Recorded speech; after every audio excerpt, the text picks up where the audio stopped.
उत्तराखंड में कोहरे और पाली का अलर्ट है। मैदानी इलाकों में घने कोहरे का अलर्ट है। पहाड़ी क्षेत्र में पाला पड़ने की भी संभावना आशंका है। उधमसिंह नगर में कोल्ड डे का अलर्ट जारी किया गया। प्रदेश के सभी जिलों में कड़ाके की ठंड पड़ रही है और खासतौर पर उधमसिंह नगर में कोल्ड डे का अलर्ट जारी किया गया है। पाला पड़ रहा है, हाड़ कपा देने वाली सर्दी पड़ रही है। ऊंचाई वाले इलाकों में बर्फबारी की भी खबर है और निचले इलाकों में कोहरा है। लेकिन इन सबके बीच ठंडी हवाओं ने हाल लोगों का बेहाल कर दिया है। प्रदेश के सभी जिलों में कड़ाके की ठंड पड़ रही है। तो इस वक्त की बड़ी खबर आपको बता रहे हैं उत्तराखंड के मौसम से जुड़ी हुई। प्रदेश के सभी जिलों में कड़ाके की ठंड से लोग बेहद परेशान हैं। कोहरे और पाले का अलर्ट जारी किया गया। आप इन तस्वीरों में भी देख सकते हैं। जो मैदानी इलाके वहां पर कोहरा दिखा है, जिसका असर ट्रैफिक पर भी पड़ रहा है और इन सब के बीच जनजीवन बेहद अस्त व्यस्त है। ऊंचाई वाले इलाकों में बर्फबारी की खबर है, लेकिन इन सब के बीच जहां पर बर्फबारी नहीं भी हुई है वहां पर हाड़ कपा देने वाली सर्दी पड़ रही है।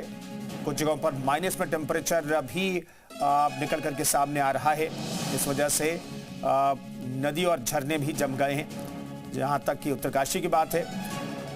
इसके अलावा पहाड़ी इलाकों में जबरदस्त सर्दी का सितम देखने को मिल रहा है। सुरेंद्र डसीला हमारे सहयोगी इस खबर पर बातचीत करने के लिए सीधे जुड़ रहे हैं देहरादून से।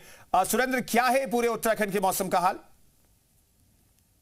देखिए, बिल्कुल उत्तराखंड का मौसम का हाल बेहाल है। कड़ाकेदार ठंड है। हालांकि जो मैदानी इलाके हैं उनमें बहुत ज्यादा घना कोहरा कुछ इलाकों में होने के लिए कहा गया है। उधमसिंह नगर के कुछ इलाकों में कोल्ड डे कंडीशन की बात की गई है। तो पहाड़ों में चाहे वो रुद्रप्रयाग हो, पौड़ी हो, उत्तरकाशी हो, पिथौरागढ़, बागेश्वर, नैनीताल, चंपावत हो, उन सभी क्षेत्रों में कड़ाके की ठंड हो सकती है। पाले की दिक्कतें हो सकती है। सड़क परिवहन में पाला पड़ने की वजह से बहुत परेशानियां आती हैं लोगों को चलने में। तो इस तरह की तमाम दिक्कतें हो सकती है। लेकिन अभी भी दिक्कत वही है कि ना बारिश नजर आ रही है, ना बर्फबारी नजर आ रही है। और यही सबसे बड़ी चिंता है, क्योंकि जो पूरी जैव विविधता है वो इस बात पर भी निर्भर करती है कि कितनी ज्यादा बर्फ इस वक्त पड़ती है। क्योंकि आगे नदियों में पानी रहे, इसके लिए जरूरी है कि बर्फबारी लगातार होती रहे।